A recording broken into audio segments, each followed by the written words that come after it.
સાહેબ આવું કરતા પેલા બધું વિચારવું છે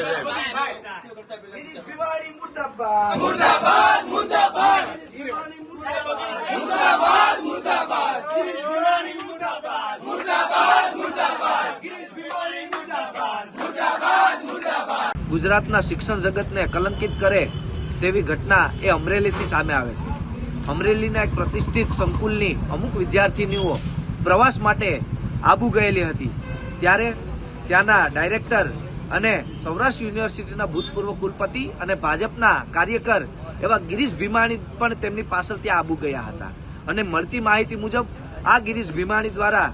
ફૂલ દારૂના નશાની હાલતમાં એ વિદ્યાર્થીનીઓ સાથે છેડતી અને અડપલા કર્યા છે એવી વિગતો અમારી પાસે મળી રહી છે। ત્યારે ગુજરાત એનએસયુઆઈ દ્વારા આજે જે સંસ્થા સાથે જોડાયેલા છે, પોતાની કોલેજ છે, એ કોલેજની બહાર ગિરીશ ભીમાણીનું પુતળું બાળી અને આજે એનએસયુઆઈ દ્વારા વિરોધ પ્રદર્શન કરી રહ્યા છે અને ગુજરાતના શિક્ષણ વિભાગ અને સરકાર પાસે એક માંગ કરી રહ્યા છે કે આ ગિરીશ ભીમાણી ઉપર કડકમાં કડક પગલાં લેવામાં આવે। આ દીકરીઓ એ પોતાની બદનામીની બીકથી હાલ બહાર નીકળે એવી પરિસ્થિતિ જોવા નથી મળી રહી, પણ એ હોનેસ્ટ હોટલના સીસીટીવી કેમેરાઓ કાઢી અને એમાં તપાસ કરવામાં આવે અને ગિરીશ ભીમાણીને જેલના સળિયા પાછળ ધકેલવામાં આવે એવી જ ગુજરાત એનએસયુઆઈની માંગ છે।